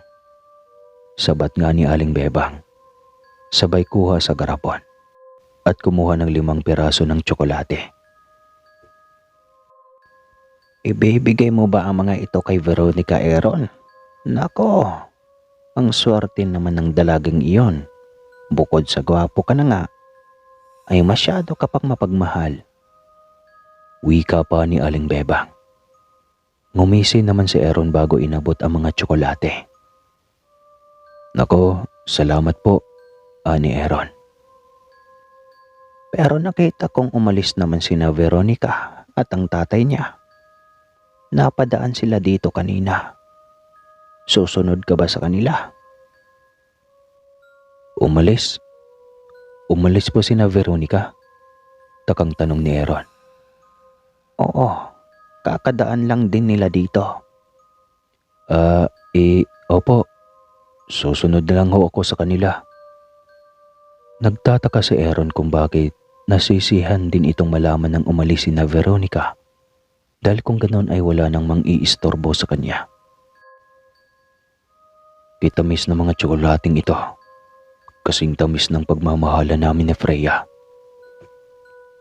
Tanging pagbulong sa sarili ang nagagawa lamang ni Aaron habang naglalakbay papuntang tagpuan.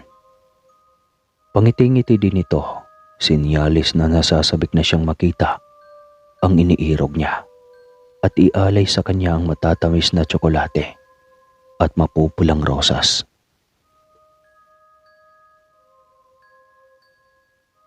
Freya, mahal, naririto ka na ba? Pagtawag nga ni Aaron nang makarating na ito sa tagpuan nila. Makailang inulit pa niya, ngunit walang sumasagot.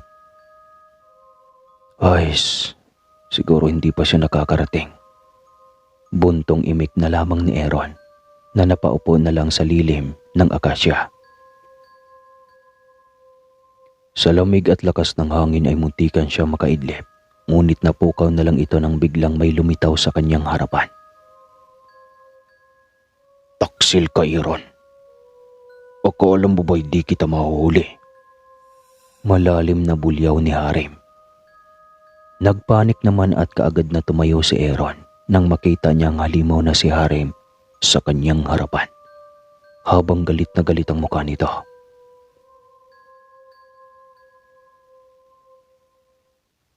Anong ginagawa mo dito, Tatay Harim? Manahimik ka. Huwag mo nang subukang magpalusot.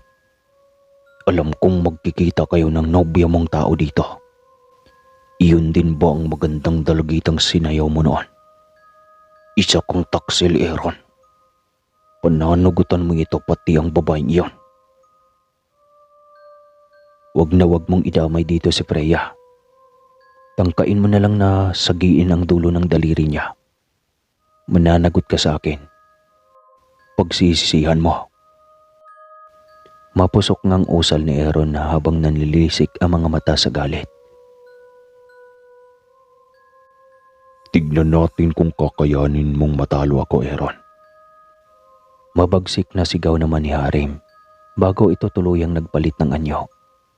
Bilang isang malaking ibon na namumula ang mga mata. Bahagyang napaatras naman si Aaron at nagsimula na ring magbagong anyo bilang isang malaking aso. Inunahan ng sagupain ni Harim si Aaron. Binukan niya ang kanyang dambuhalang pakpak at saka muling lumipad papalapit dito. Umalulong naman ng malakas ang naging malaking aso na si Aaron. Kasabay noon ang pagbuka ng dambuhalan niyang bunganga na punong-puno ng mga matutulis na pangil. Tinangkang dagiti ni Harim si Aaron gamit ang mahaba at matutulis niyang kuko. Ngunit nakatalon din kaagad ito at nakagat ang kaliwa niyang pakpak. Nagsikalat ang ilang maitim na balahibo ni Harim. Kasabay din nun ang pagbagsak niya sa lupa habang tumudugo ang kanyang sugat sa parting kinagat ni Aaron.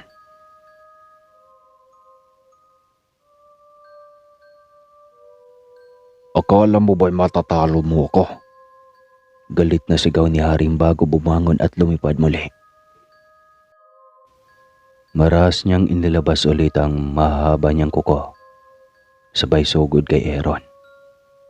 At sa pagkakataon nga ito ay nagawa niyang kalmutin ang likod ni Aaron.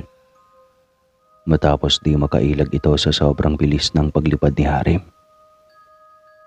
Umalulong si Aaron at saka nagpagulong-gulong dahil sa lakas ng pagkalmot sa kanya ni Harim. Kay dami din ang dugong lumalabas sa sugat niyang natamo. Nasanhin ang kanyang unti-unting pagkaubos ng lakas. O gayon, Aaron. Ngayon ka magpasikat. Anong nais mo sabihin bago kita kitila ng buhay? Satsat pa ni Harim habang nakatayo sa harap ng nanghihinang si Aaron. Gawin mo na ang nais mong gawin. Huwag mo lang saktan ang pinakamamahal kong si Freya.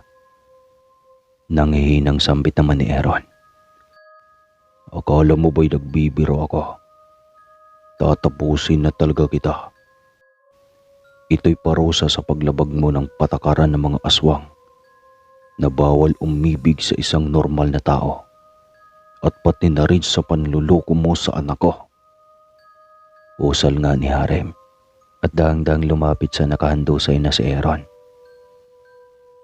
Ama, huwag mong saktan si Aaron. Itigil mo na yan. Sigaw ni Veronica nang madatnan nito sina Harem at Aaron na nagsasagupaan. Isa siyang taksil anak at nilabag niya ang patakaran natin. Kailangan siyang parusahan. Huwag mong gawin yan, Ama. Si Aaron lang ang buhay ko. Ikamamatay ko kapag nawala siya. Aye. Pagsusumamo nga ni Veronica habang unti-unting lumuluha. Ngunit niloko ka niya anak. Hindi ikaw ang mahal niya, kundi ang taong kasintahan niya. Wala akong pakialam, Ama. Ang importante sa akin ay nasa piling ko siya. Kahit iba ang iniisip niya habang kasama ko siya ay ayos lang sa akin. Mahal na mahal ko si Aaron. Maghihintay ako hanggang sa matutunan niya rin akong mahalin. Isa kang martir anak. Ngunit kung iyan ang nais mo ay pagbibigyan kita. Sa ngalan ng pagmamahal ko sa iyo bilang nag-iisa kong anak. Tumigil na nga si Harem at lalong nagsisimula ng pumalahak ang kanyang nag-iisang anak. Agad namang nilapitan ni Veronica si Aaron nang tumahan na ang kanyang ama at binuhat ito habang naghihingalo. Ikulong niyo yan at igapos ang mga paa. Mananatili siyang nakakulong hanggang sa sumapit ang kabilugan ng buwan na siyang nakatakdang araw ng pag-iisang dibdib nila ni Veronica. Utos ni Harem sa mga alagad nito. Itinulak naman ng mga alagad niya si Aaron sa isang malaking hawla at iginapos nga ito. Naganyong tao na si Aaron ngunit halos maligo naman ito ng sarili niyang dugo. Patawarin mo ko, Aaron. Ngunit kailangan namin tong gawin.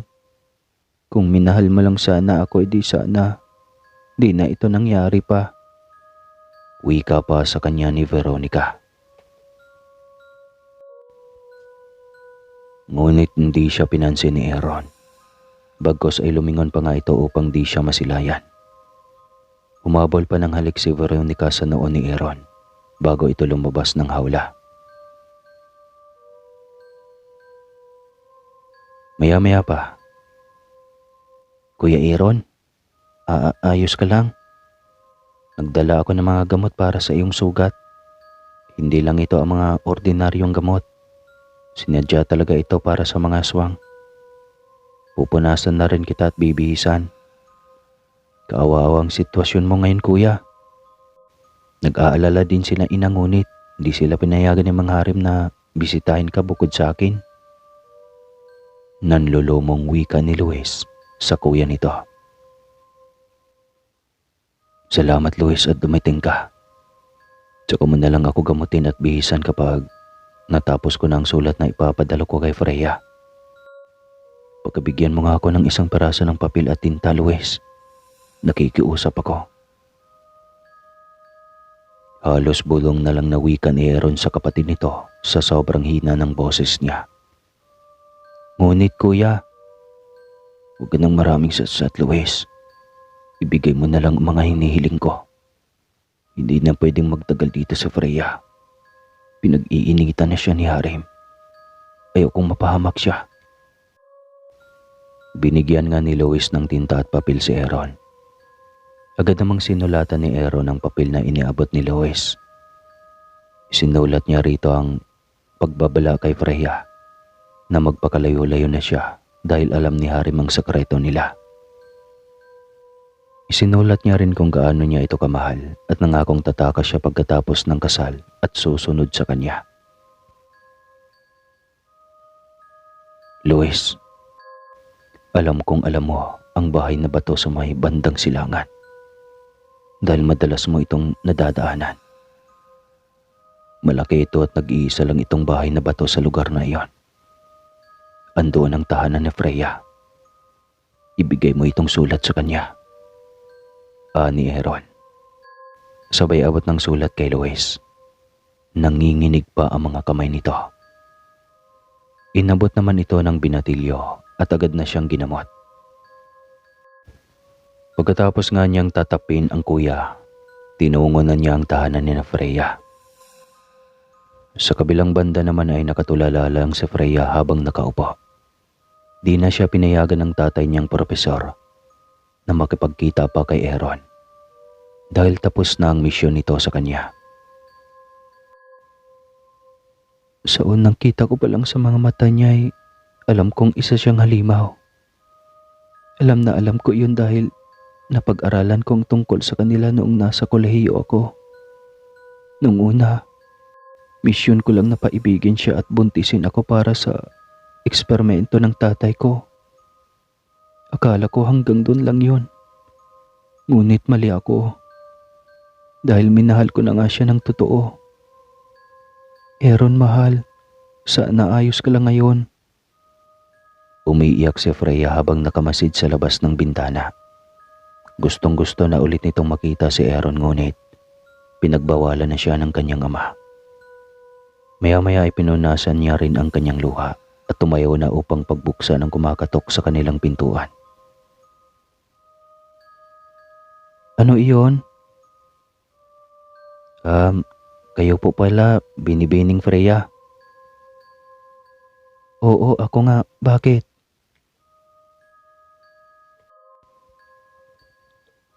Ako si Luis, ang bunsong kapatid ni Aaron. Gusto niya lang na ipaabot itong sulat niya sa'yo. Marahan ngang inabot ni Freya ang sulat. Agad na lang din itong umiyak nang mabasa ang laman ng sulat na iyon. Kumusta na ang kuya mo? Ayos lang ba siya? Parati mo siyang dalawin doon ha. Sasabihin mo, susundin ko ang utos niya. Aalis ako dito at hihintayin ko siya. Nanginginig na bilin nga na Freya kay Luis. Ngunit para bang may ibang naaamoy ang binatilyo. Napatingin na lang ito sa tiyan ni Freya nang maamoy ang isang sanggol sa sinapupunan nito. Di lang ito isang ordinaryong sanggol dahil naaamoy niya rin ang nananalaytay dito na dugo ng isang aswang. Ngunit natigil saglit ang dalawa. Nabulabog din nang dumating ang ama ni Freya. O Freya, may bisita pala tayo. Ba't di mo siya papasukin? Nagmisto lang nakatayo lang kayo dyan sa pintuan. Wika nga ni Ede. Luis, mas mabuti pa siguro kung umuwi ka na. Huwag mo siyang pauwiin, Freya. Binabastos mo ang iyong bisita. Papasukin mo siya rito at pagsilbihan mo bilang isang espesyal na bisita. Kinakabahan si Freya sa binabalak ng ama nito. Nag-aalala siya sa kung anong pwedeng mangyari kay Luis. Ngunit pinapasok na ito ng kanyang amang propesor. Komportabling pinaupo ni Eddie si Luis sa kanilang sofa. Ngunit maya-maya ay bigla na lang itong sinuntok sa batok na siyang ikinawalang malay nito. Daddy, anong gagawin niyo kay Luis? Akala ko ba'y napagkasuntuan na natin na di mo idadawit si Aaron maging ang pamilya niya? Tarantang usal nga ni Freya. Sigurado akong naamoy ng binatilyong aswang na to ang dinadala mo. Siguradong magsusumbong siya, kaya't mas mabuti kung dito na muna siya. Wika ni Eddie sabay buhat ng walang malay na si Luis. Wala nang nagawa sa Freya, kundi sundan ang ama nitong binuhat si Luis pababa ng basement, kung saan naroroon ang lihim na laboratorio nito. Ikinulong ni Eddie si Luis sa isang malaking hawla, gaya ng ginawa niya sa ibang aswang na nahuli niya. Ginawa niyang pain si Freya. Sa tuwing naaamoy kasi ng mga aswang ang dinadala ni Freya na kalahating aswang, ay nagkaka-interes silang siyasatin ang kanilang bahay upang hanapin ang babaeng nagdadala ng sanggol na iyon. At sa pagpasok nila sa tahanan ng mag-amang scientist, ay may naghihintay sa kanilang patibong na siyang magkukulong sa kanila upang di na makatakas. Agad namang dinadala ni Ede ang mga aswang sa kanyang laboratorio upang pag-eksperimentuhan at kuhanan ng mga sampol o test ang mga ito. Sa panahong ito na wala pang masyadong teknolohiya at kagamitan sa science, ay pahirapan ang pag-eksperimento ni Ede sa mga aswang. Hindi niya magawang kontakin ng mga kilala niya sa syudad na mga scientist upang tulungan siya. Konting sipag pa at makukumpleto na natin ang mga ebidensya at sampol ko tungkol sa mga aswang. Dadalhin natin ang mga sampol na ito sa syudad na siyang magpapatunay na totoo ang mga aswang, di lamang haka-haka o kwentong bayan. Kapag nagtagumpay tayo ay siguradong titingalain tayo ng ibang mga scientist, lokal man o kahit sa ibang bansa. Ha ha ha. Maitim na balak nga ni Ede. Napagilid na lang si Freya habang minamasid ang walang malay na si Luis. Nakikita niya sa binatilyong iyon ang nobyo niyang si Aaron. Pareho na sila ng sitwasyon ngayon. Alam ko kung ano ang nasa isip mo, Freya. Sigurado akong iniisip mo na naman ang halimaw na iyon. Huwag mo nang tangkain na bumalimbing at isuka ako. Kapag mapahamak ako ay ganoon din ang kahinatnan mo. Pananakot pa.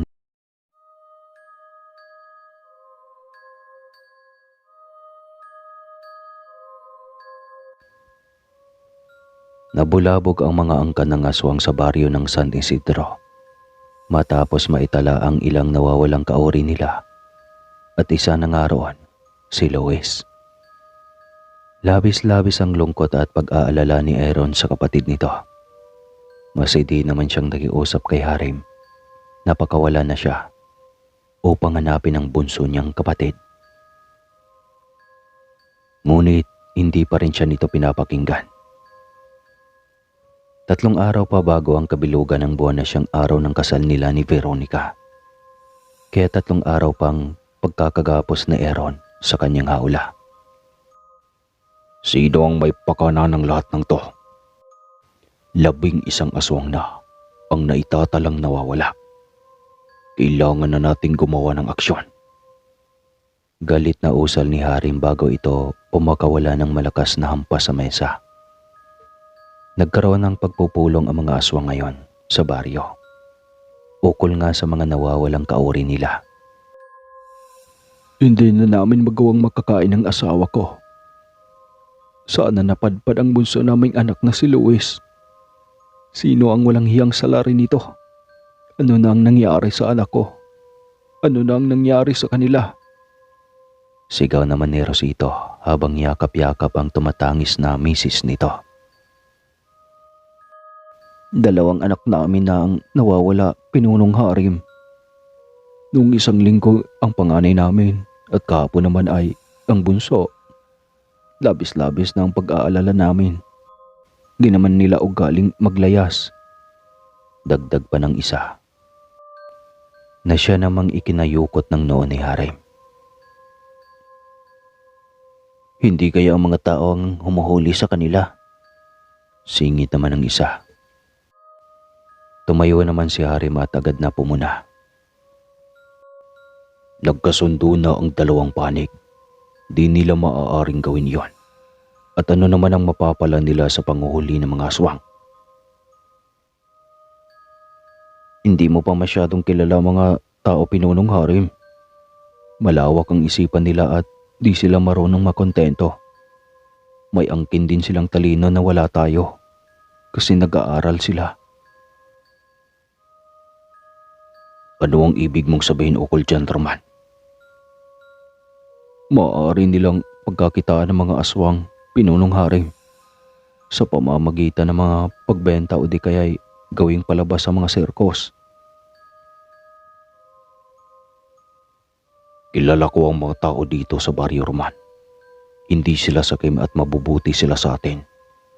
Marunong sila makipagkapwa sa mga aswang at tapat sila sa pinagkasunduan. Hindi ako kumbinsido na sila ang may pakana ng pagkawala ng mga kauri natin. Pinapahintulutan ko ang bawat isa sa inyo na hanapin sila. Ngunit pagkatapos ng 1 linggo at di pa rin sila dumadating o di nyo pa sila natutunton, ay ako na mismo ang gagawa ng hakbang upang mahanap sila. Suwestyon nga ni Harim. Inuna munang inatupag ni Harim ang paghahanda para sa kasal ng kanyang pinakamamahal na anak, dahil 3 araw na lang ay idadaos na ito. Ngunit di nito inaasahang ang 12 na mawawalang aswang ay ang mismong anak niya na si Veronica. Ganon na lamang ang galit ni Harim nang mapagtantong nawawala din si Veronica. Inutusan na nito ang lahat ng aswang sa baryo na magsama-sama sa paghahanap. Maging ang mga tao ron ay tumutulong na rin dahil na rin sa takot kay Harim. Si Aaron naman ay pinakawalan din upang tumulong sa kanila. Pakawalan niyo ko, malalagot kayo sa ama ko. Sigaw ni Veronica habang iniuyog ang hawlang kinukulungan nito. Suminghal naman si Ede at pumaskil ang malademonyo niyang ngiti habang nakatayo sa labas ng hawla. Isa kang pambihirang aswang. Napakaganda ng iyong wangis at hubog ng iyong katawan. Sigurado kung pagkakaguluhan ka ng mga tao sa syudad. Usal pa nito sabay bukas ng hawla at nilapitan si Veronica na nakagapos. Dahan-dahan din itong dinukot sa kanyang bulsa ang isang injeksyon na may lamang gamot. Daddy, tama na. Itigil na natin to. Alam na ng buong baryo ang pagkawala nila.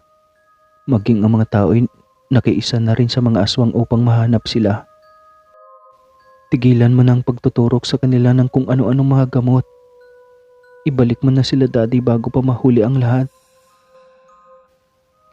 Sigaw ni Freya nang makita nitong akma ng tuturukan ni Eden ng gamot, si Veronica. Tumigil ka, Freya. Wala na tong atrasan. Kung ano ang nasimulan natin, ay dapat nang tapusin.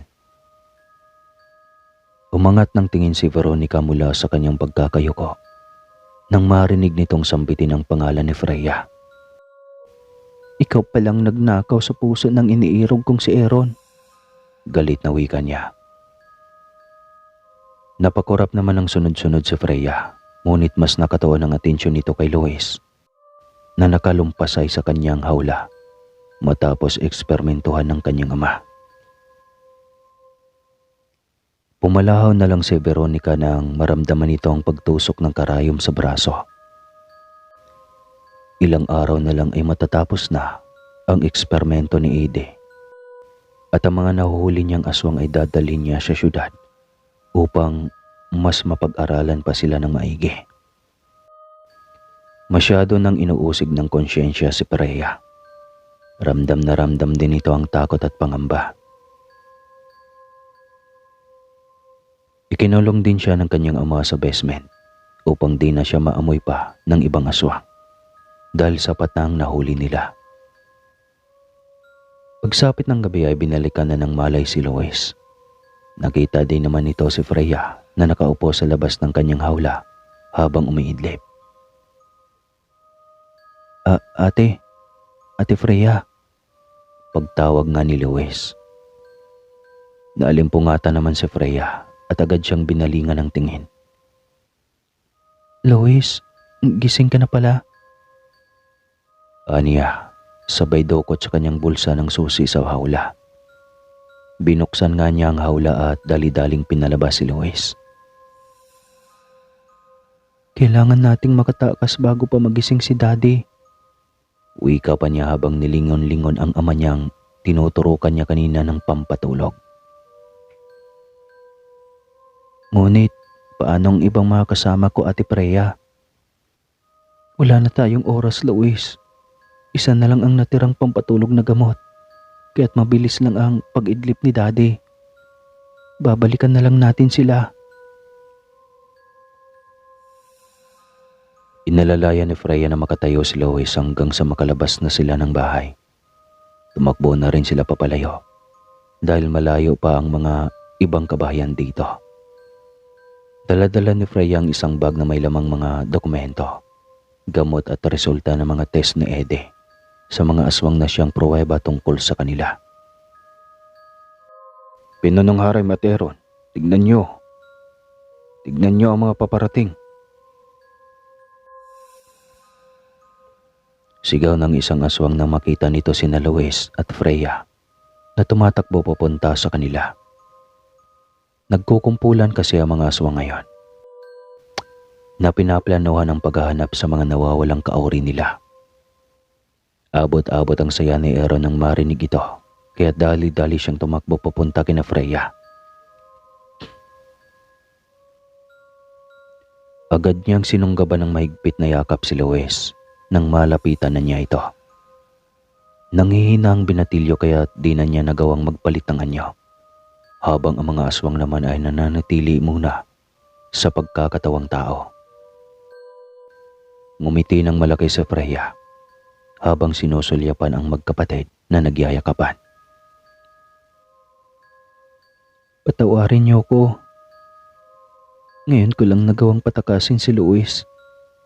Mahirap kasing isahan ang ama ko. Mahinang sabi ni Freya. Agad namang pumakawala si Aaron mula sa pagkayakap nito kay Luis at agad nang bumaling ng atensyon kay Freya. Marahan niyang kinuha ang mga kamay ni Freya at saka tinitigan ito sa mata. Freya, masaya akong makita ka muli. Nito, sabay sunggab ng yakap sa kanyang nobya. Tinapik-tapik naman na Freya ang likod nito sabay bulong ng, Aaron, mahal, magkakaanak na tayo. Bulungan niya na siya namang ikinagalak ni Aaron. Kumawala siya sa pagkakayakap dito at inilipat ang kamay sa balikat nito. Oo nga, mahal, naaamoy ko ang bata. Magkakaanak na tayo ngunit nag-aalala ako sapagkat di natuloy ang sasabihin ni Aaron nang takpan na ni Freya ang bunganga nito. Shh, mahal. Huwag ka nang mag-alala. Alam ko ang tungkol sa iyo nung una pa lang, ngunit kasalanan ko din ito lahat. Scientist kami ng ama ko. Dumayo kami dito upang pag-aralan kayo. At naging nobya mo lang din ako upang pag-aralan ko mabubuntis ng isang aswang ang isang tao. Patawarin mo ko, Aaron. Patawarin niyo kong lahat. Sana di pa huli ang pagsuko ko. Mahal. Totoo ba yan? Kung ganon, di mo ko mahal. Ginamit mo lang pala ako. Hindi. Oo. Nung una sinunod ko lang ang ama ko ngunit nitong huli ay nahulog na nga ako sa iyo. Mahal na mahal kita, Aaron. Patawarin mo ko kung nagdalawang isip pa ako sa nararamdaman kong ito. Salaysay pa ni Freya habang nananatili lang sa pagyuko si Aaron. Aaron, alam kong di mo ko mapapatawad at matatanggap pero sana. Napatigil din sa pagsasalita sa Freya nang tabunan ni Aaron ang bibig nito. Kahit ano pang nangyari o ginawa mo, di nun nagbabago ang pagmamahal ko sa iyo. Mahal na mahal kita, Freya, at di ako titigil na mamahalin ka hanggang sa mga huli kong hininga. Usal nga ni Aaron, sabay halik sa mga labi ni Freya ng matunog.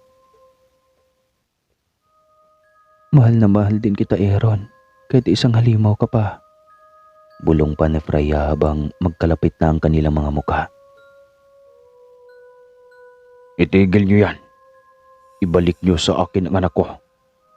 Biglang sumigaw si Harim habang papalapit sa dalawa. Natauhan naman sina Freya at agad nang kumala sa isa't isa. Nasa tahanan namin ang anak niyo. Utal na sabat nga ni Freya. Dalhin mo na kami doon. Pag may mangyaring masama sa anak ko, hindi ko na kayo bubuhayin pa.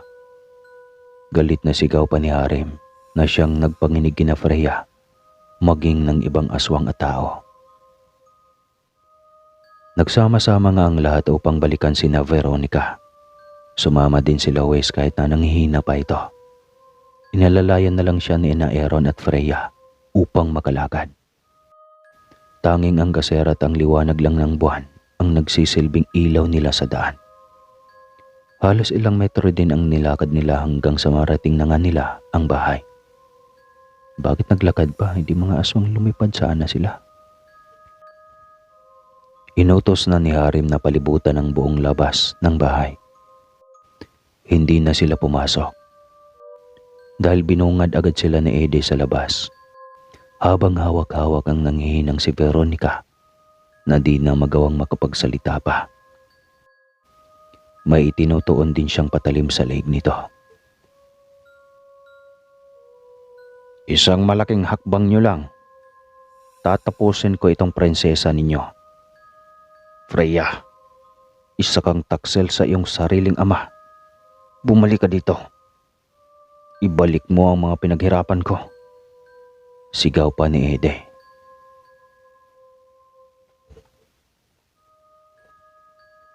Agad namang puminta ang galit sa mukha ni Harim na maiiging binabantayan ang bawat galaw ni Ede. Anak ka ng buta. Ibalik mo sa akin ang anak ko. Ang anak ko kapalit ng anak mo. Sigaw naman ni Harim sabay hila kay Freya. Anong ginagawa niyo, pinuno? Bitawan niyo si Freya. Tumigil ka, Aaron. Isa kang malaking bunak. Ikaw ang may kasalanan ng lahat ng to. Pati itong nobya mo. Pilit mang bawiin ni Aaron si Freya mula sa pagkakahawak ni Harim. Ay di na niya nagawa sapagkat pinigilan na din siya ng ilang kasamahan nila. Wala akong pakialam sa taksil na anak ko. Ang kailangan ko lang ay ang mga dokumentong papel na nasa bag niya. Huwag niyong ibigay ang mga dala ko sa ama ko. Dahil ito ang maglalantad sa inyo. Mapapahamak lang kayong lahat na aswang. Pagsusumamo pa ni Freya habang nasasakal na sa pagkakahawak sa kanya ni Harim mula sa kanyang liigan. Agad namang nagsibulong-bulungan ang mga aswang at nagsimula ng magbagong anyo sa sobrang galit. Napaihisa sa lawal si Ede dahil sa sobrang takot sa mga halimaw na pumalibot sa kanya. Ganon. Di niyo ko susundin. Tignan niyo ang gagawin ko sa halimaw nito. Magsama-sama na tayo sa impyerno. Nanginginig na wika nga ni Ede. Sabay saksak ng tinuturo niyang patalim sa liig ni Veronica. Agad na bumulwak ang dugo nito at lumumpasay sa lupa na siyang nagpasigaw kay Harim. Veronica, anak! Sigaw ni Harim bago naging isang malaking ibon at sinugod si Ede. Ibinaon niya ang kanyang mahabang pantok sa liig ng kahamang propesor na siya namang sanhin ng agarang pagkamatay nito. Anak ko, Veronica, patawarin mo ko. Wala akong kwentang ama. Halos bumaha ng tangis ni Harim ang buong baryo. Labis-labis ang pagluluksa nito habang yakap-yakap ang dugo ang bangkay ni Veronica. Sa kabilang banda naman ay nailigtas ng ilang aswang ang iba pang mga kaori nila na ikinulong ni Ede sa laboratorio nito. Lumumpasay naman din si Freya habang tinatawag ang pangalan ng kanyang ama. Kasalanan mo din to. Dapat ka ring mamatay. Pumalahak si Harim at agad na namang naging isang malaking ibon upang sugurin si Freya. Ngunit nasangga agad siya ni Aaron. Tinalunan ng naging isang malaking aso na si Aaron, si Harim. Kaya't nagpagulong-gulong ang dalawa sa lupa. Kinagat-kagat ni Aaron si Harim, habang kinakalmot naman siya ni Harim. Alam na alam ni Aaron na di niya matatalo si Harim. Ganoon din ang mga nanonood sa kanila. "Kuya, maganyong tao ka. Gamitin mo itong patalim na ito at putulin mo ang ulo niya." Sigaw ni Louie sabay tapon ng mahabang patalim at damit kay Aaron. Sinunod naman ito ni Aaron. Kinagat niya ang mga paa ng ibong si Harim bago pa ika-ikang lumapit sa patalim. Pinulot niya ang patalim at isinuot ng mabilis ang damit at salawal. At sa pagtayo niya ay lumipad na ng matulin si Harim papalapit sa kanya upang sugurin siya. Sa kabutihang palad ay nauna ng hatakin ni Aaron ang liig ni Harim. Kaya't naputol ang ulo nito at nagpagulong-gulong sa lupa. Pumalak si Harim at agad na naging abo. Sa pagkaputol ng ulo niya ay hudyat iyon na may bagong nakatalaga ng pinuno na siyang pumutol sa kanyang ulo. Sa madaling sabi, si Aaron na ang bagong pinuno. Si Aaron na napayuko at napaupo na sa lupa. "Aaron, mahal. Mahal, salamat sa Diyos at ligtas ka na." Galak na wika na Freya habang nakayakap ng mahigpit kay Aaron na maya-maya ay biglang bumulong. "Freya, mahal ko. Isayaw mo ko." Pero bakit, mahal? Kailangan mo ng gamutin at magpahinga. Tsaka isa pa, wala namang tugtog. "Sundin mo na lang ako, mahal. Hayaan mo ang sigaw ng damdamin natin ang siyang magsilbing tugtog." Labis ang pagtataka ni Freya. Ngunit binuhat nga niya papatayo si Aaron at isinayaw. Marahang inilagay ni Aaron ang nanghihina niyang kamay na puno ng kalmot sa bewang ni Freya. Dahan-dahan niya itong isinayaw habang ang ulo niya ay nakasubsob na sa balikat nito. "Freya, mahal ko. Sa unang pagsayaw natin, nagsimula ang ating pag-iibigan.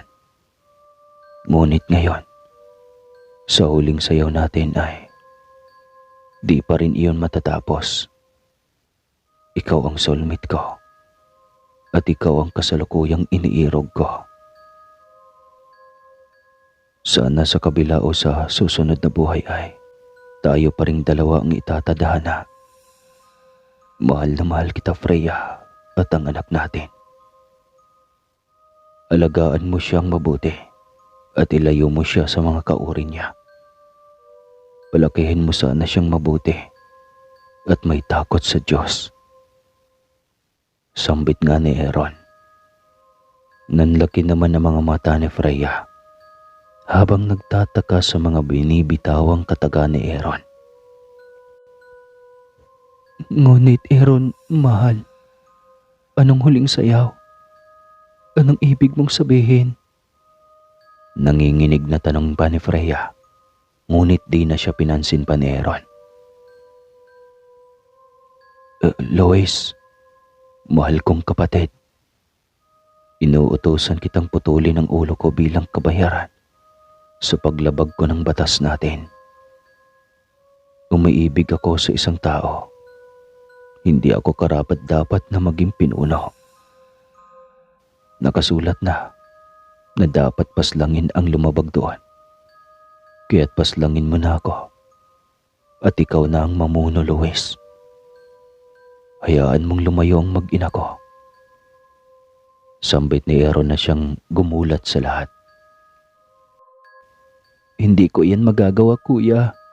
Nahihibang ka na ba?" Umiiyak na tugon naman ni Lois. Paika-ikang lumapit sa kanya si Aaron habang bitbit ang mahabang patalim. Iniabot niya ito sa kanya at matapang siyang hinarap.